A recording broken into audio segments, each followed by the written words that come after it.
guys, it is Gina and I'm going to be sharing today my recipe for quiche. Guys, you would definitely want to try this recipe. I had made this the first time for my daughter's baby shower and I was going to record then, and I just got so busy with making all the dishes I didn't have time. But I got this recipe from my one of my coworkers and it is amazing. So in this bowl is 10 eggs that I have whipped like crazy.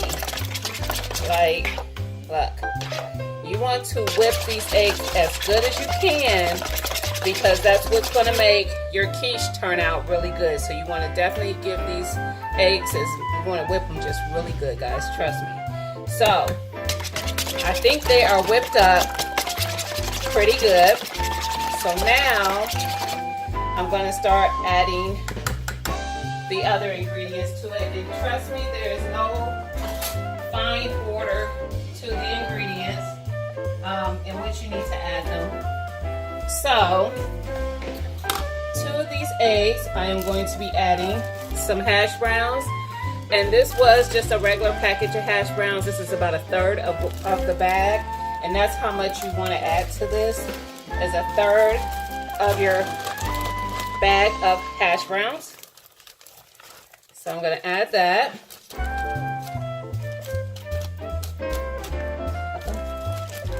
Get in there. Okay. You're going to add, and this is, you know, all optional. Now the hash browns, I really think you want to add that to it because it definitely gives it a great little texture to the quiche. I also cut up some ham here. This is just from a holiday bone-in ham, a spiral ham. I just took some slices and chopped them into little cubes. So I'm going to throw that in there. And this is probably about 1 cup or so of ham diced up. I also have some onion here. This is like about a half of a small onion that I diced up. And I diced mine up really, really small because I don't really like onion. But if it's really small like that, it gets really soft during the baking process, and it does not bother me to have them in there. We are also going to be adding a cup of flour. I'm sorry, a 1/2 cup of flour. Duh. We're going to add a 1/2 cup of flour.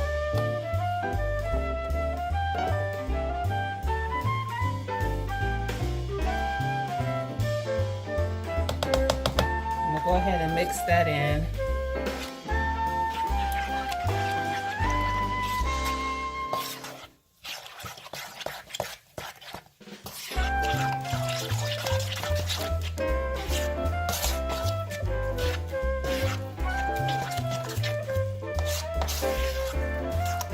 All right. Now I'm going to add about 16 ounces of cottage cheese. This is a 24-ounce container, so I'm not going to quite add the whole container.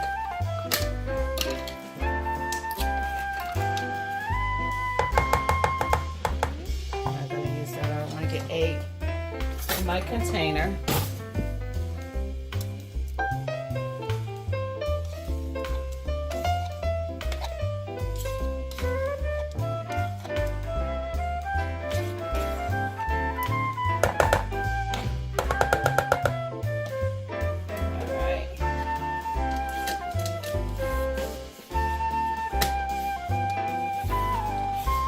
And I am going to add, this is a little less than an 8-ounce package of cheese. I have more cheese though. And you can use cheddar, you can use pepper jack. It's really up to you.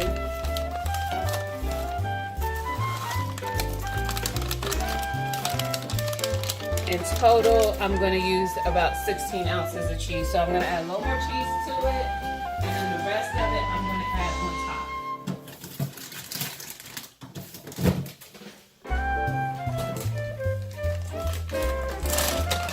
I'm just going to use the cheese with cheddar as well.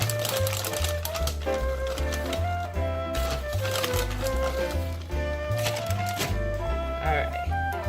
We're going to add some salt and pepper. I got some pepper here.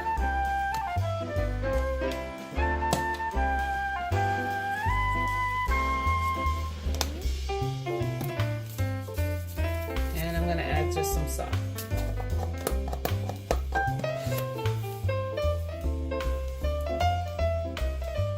I'm gonna add probably about a teaspoon.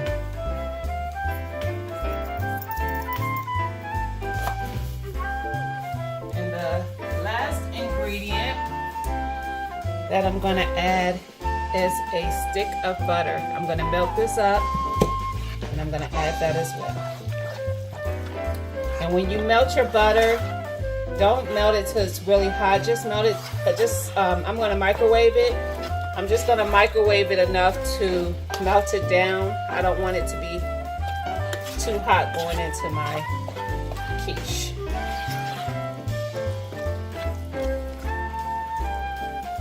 All right, now remove some of this stuff.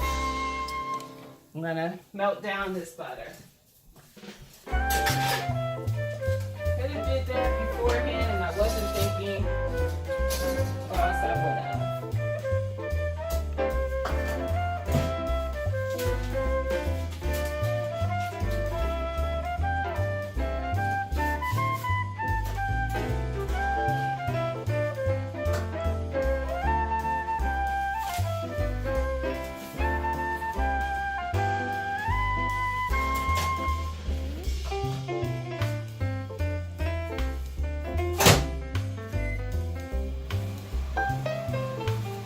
Alright guys, so I have that melting down.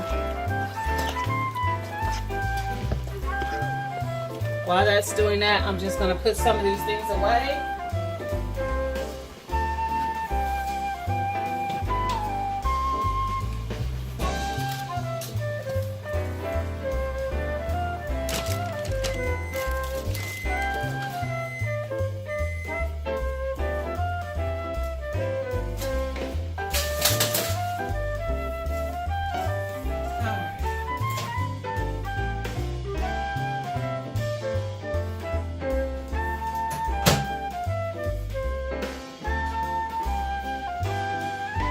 It's melted down some, but I'm just gonna let it sit in there because it's nice and warm to finish melting it down.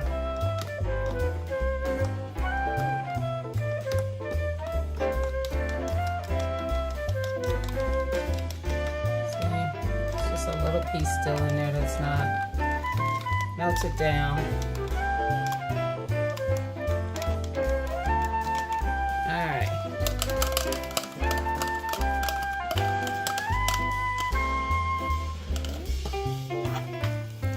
Just gonna mix that in.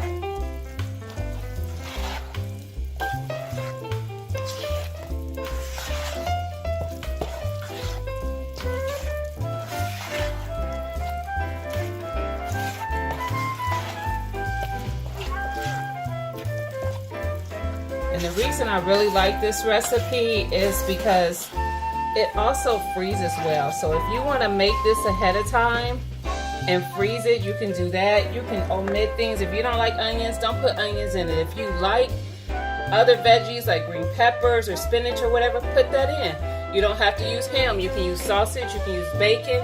You don't have to use any meat. For the baby shower, I used peppers and onion, and that was it. I used some green, red, and orange peppers and onion. I didn't put any meat in it. I kind of made it more of a vegetarian style. So, let me get a pan.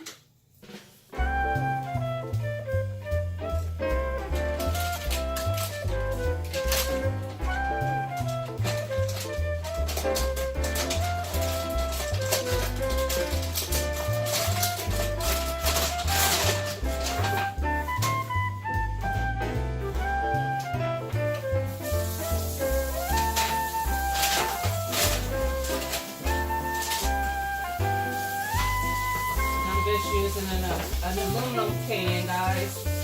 I get these pans from Costco. So I just wanted to rinse it out some. And it's just a regular aluminum pan.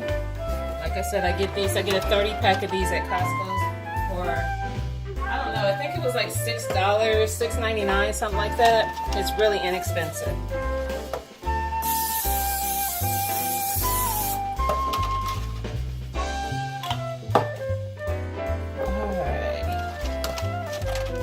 And I'm actually making this one. I just sprayed it. I'm sorry guys. I sprayed it with some cooking spray just to keep it from sticking too bad. And now we're just going to pour everything into the pan. I'm sorry. Every time I do this, I always block the camera with the bowl. It's hard not to when you hear the person spooning it out, but...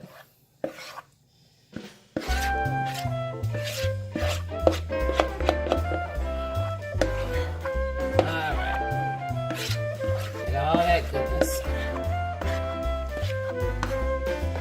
Alright. Spread it out real evenly. And guys, this is going to rise. I probably should have did 2 pans. Because these are going to be pretty big. You know what? Oh no, I feel like I should probably do 2 pans. I think I am. Hold on guys. Because it is going to rise from the egg, so I don't want it to be too thick, because that's going to make it take longer to cook.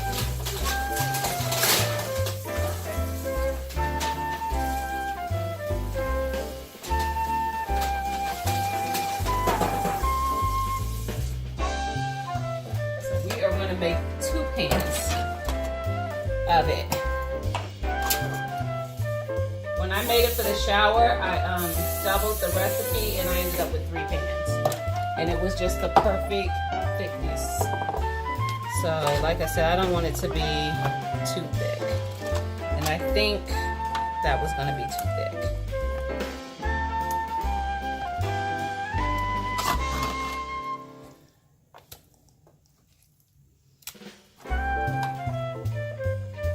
Because the egg is going to make it rise. If you've ever done like the 8 cups, the muffins, you know what I mean. Like, you don't want to fill them too much because they'll spill over. This wasn't going to spill over, but it was definitely going to be very thick. I'd rather not have it that way. And this way it's still going to be a nice little piece. When you cut into it, it's still going to be quite a bit of thickness to it, but it won't be too thick.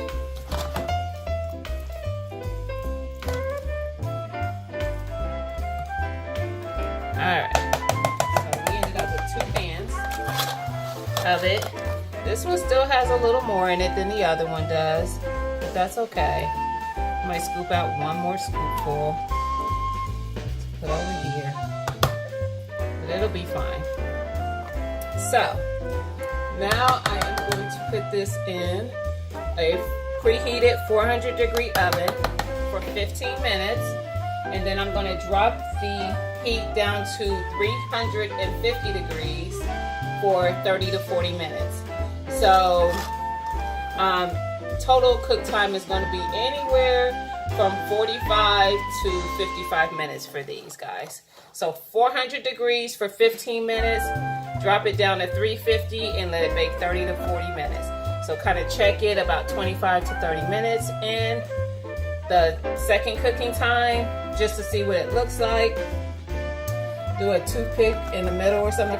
What I do is I jiggle it and see if my egg is still jiggling in the middle, and that lets me know if it's ready to come out or not. So I'm gonna get these in the oven. Oh, sorry, I almost forgot the last step, which is adding some cheese on top. You don't need a lot. Just add a little cheese on top. Like I said, you can use different cheeses. My coworker, when he makes it, he uses pepper jack, and it's not spicy. It tastes good. So there we go. We're going to put these in the oven, and you're not going to cover them or anything. You're just going to put them in the oven like this. We're going to do 15 minutes at 400 degrees, and then we're going to do 30 to 40 minutes at 350 degrees. So I will be back, guys. All right, guys, this is the finished product. This is the one that was a little thinner, and to me it looks like possibly I should have cooked it a little less time because of that. It's still nice and soft to the touch, But this one is definitely cooked to perfection. And guys, if you want, like if you like to have yours get that little brown on the top where the cheese is, you can do that. Let it brown quite a bit on the top. These have already started cooling. They're still pretty warm though. But I am taking these into work for a breakfast carry-in that we're having. So I'm gonna let these cool, and then I'm gonna put them in the fridge. And in the morning, I'll get up a little early and I'll just let them sit in the oven and warm a little, just on a low heat, probably about 300. I'll just let them warm up some and take the chill off of it. And there you go, guys. So like I said, this recipe freezes well. I had a whole pan left over from the shower. I just cut it into squares, put them in Ziploc baggies. I did 2 Ziploc baggies and froze them. And when I got ready to when I got ready to eat them, I just put them into the fridge to let them thaw. Put them back in the oven just for a few minutes on a warm, probably 300, 325, and let it warm back up. And it was just as good as the day I made it. So, and I actually asked the person who I got the recipe from about that, and he says he ends up freezing it almost every year because he does this for Christmas when he has family over, and they almost always have leftovers. So he ends up freezing it. It freezes very well, trust me, guys. So I hope you try this recipe. It is a very tasty recipe, trust me. You will love it. Don't forget to like, comment, and subscribe. I see all you new subscribers, and I appreciate you for supporting my channel. And I will talk to you guys soon. Bye.